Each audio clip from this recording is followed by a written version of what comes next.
Ikigo gishinzwe indangamuntu NIDA cyagaragaje yuko abantu bataye indangamuntu bagera kuri 99%, aho abakizifite bagera kuri 88%, ubwo abahawe indangamuntu ya kabiri bakaba basigaranye indangamuntu imwe 78%, aho bagiye kuzana indangamuntu koranabuhanga izajya ibafasha aho bava naho bajya.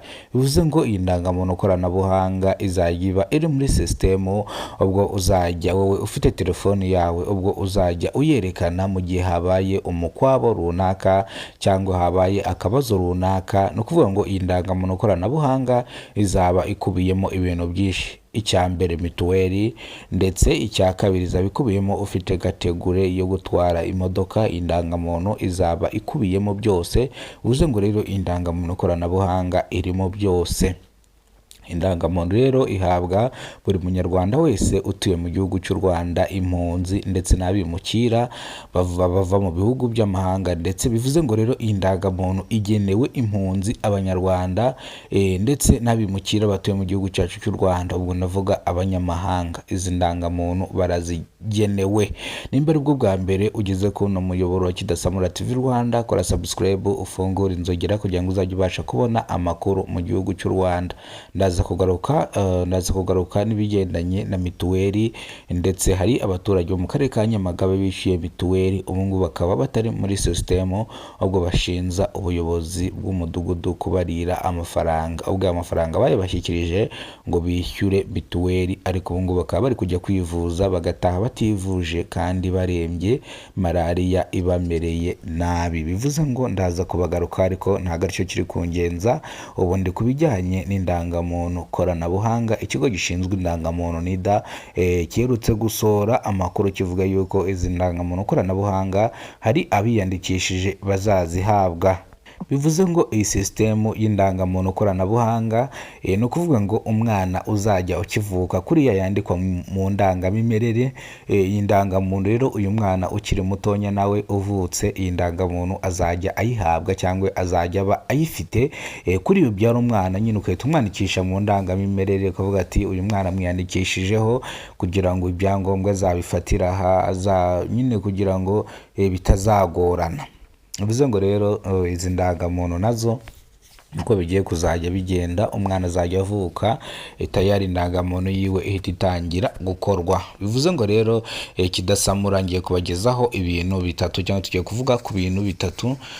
Indangamuntu koranabuhanga igenewe umunyarwanda wese, ariko reka bino bintu mbihuze mbikore byombi kugira ngo ntaza kubigarukaho. Kambikore byombi ibijyanye na mituweli n'indangamuntu, kubera ko reka mbihurize hamwe kugira ngo mubimenyere rimwe, mutaza kwirirwa mutegereje indi video mukavuga ngo ndaza kubyumvira mu yindi video. Ndashaka kubibabwira noneho byose mbifatanyije. Uvuze ngo umuntu wishyuye mituweli mu mwaka wa 2025 akaba yarishyuye mu mwaka wa 2026, agomba kwivuza nta kabuza. Noneho hari abaturage bagize imbogamizi, bishyuye amafaranga akaribwa n'ubuyobozi bw'umudugudu ndetse bufatanyije n'ubuyobozi bw'akagari. Ariko bivuze yuko akagari akenshi na kenshi ari gihe usanga no mafaranga yaraheze ku bakuru b'imidugudu, barayiririye bakabura ubwishyu, cyangwa rukundo rego umuntu ashobora gukoresha udufaranga akavuga ati ejo nzadusubizayo, bikarangira utubuze. Bivuze ngo abo baturage barashinza abakuru b'imidugudu kubarira amafaranga, kubera yuko babajije gitifu w'akagari ka Mujuga.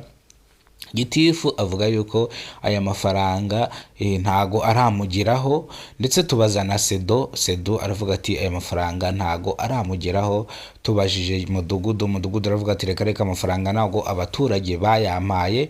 Tubajije abaturage baratwereka ibimenyetso ko byagenze, kuko dusanga amafaranga barayatanze. Bivuze ngo rero abano bayobozi baremera yuko amafaranga bayahawe. Ndavuga abayobozi bo mu nzego z'ibanze ba mudugudu n'abamutwara sibo, bagaragaza ko amafaranga bayabonye, ariko biteguye kuyishyura, bakishyurira bano baturage iyi mituweli yabo. Ariko bivuze yuko bakwiye guhanwa. Nsaba ngo umuntu wese uzajya ukora aya makosa akarya amafaranga y'abaturage akwiye kujya ahanwa, ndetse byemewe n'amategeko akajyanwa mu rukiko akaburanishwa. Gute? Ni gute umuntu yihiringa agashaka amafaranga 3000 bya mituweli, wowe ikintu ukora ukayarya uzi n'ahantu aba yaturutse. bivuze ngo rero ibi ntago ari byo. bivuze ngo rero inzego zo hejuru zatangiye kubikurikirana kugira ngo akarengane abaturage bahura nako bahohotewe n'abayobozi bo mu nzego z'ibanze babashe kujya babona ubutabera hafi. aha none tuhita tugaruka ku itangazo ryihutirwa rireba abanyarwanda bose batuye mu gihugu cy'u Rwanda. turaza kurigarukaho rero iri tangazo banyira ngo regana n'abatera amatsiko kugira ngo iyi video mukomeze muyirebe. hari ukuntu reba video ukayigarukiriza mu gice ugasanga ntuyirangije, no mpamvu rero banyira ngo ngutere amatsiko. Njyewe rero nitwa Kidasamura urw'inkorogoto bakora rugakonkoma, tukaba tugiye kubana mwana makuru paka arangiye. nimba aribwo bwa mbere ugeze kubona umuyoboro, kora subscribe, fungura inzugi kugira ngo uzajye ubasha kubona amakuru mu gihugu cy'u Rwanda. Ikigo gishinzwe indangamuntu NIDA cyagaragaje yuko hagiye kuza indangamuntu koranabuhanga, ubwo indangamuntu izaba ikubiyemo ibintu bitandukanye ndetse izaba ikubiyemo ibyangombwa byinshi, mituweli, asirasi, perime, ni ukuvuga ngo izaba ikubiyemo ibintu byinshi, serivisi zose. bivuze ngo icyo uzajya ukora wowe ni ukugendana nimero zayo, cyangwa ikintu wakora wowe ukaba ufite telefone yawe, iyo ndangamuntu koranabuhanga ukajya uyigendera muri telefone yawe. Indangamuntu koranabuhanga igenewe abanyarwanda mwese. abandi bantu bazigenewe impunzi zose zituye mu gihugu cy'u Rwanda, indangamuntu zirayigenewe. abanyamahanga batuye mu gihugu cy'u Rwanda, izi ndangamuntu ni izabo, bivuze ngo zirabareba.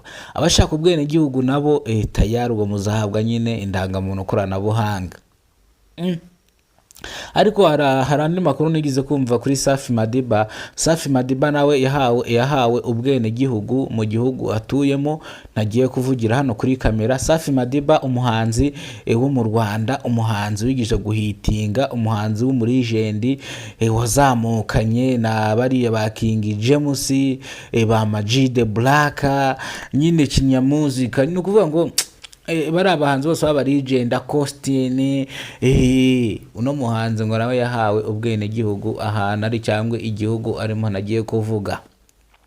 bivuze ngo rero impamvu mba nkoze ano makuru mbangira ngo mwese nk'abanyarwanda muyamenye, mumenye ese byifashe gute, mumenye ese byitwaye gute. niyo mpamvu buriya ndeba nkavuga ati reka nkore ano makuru kugira ngo muze kuyamenya cyangwa muze kuyabona.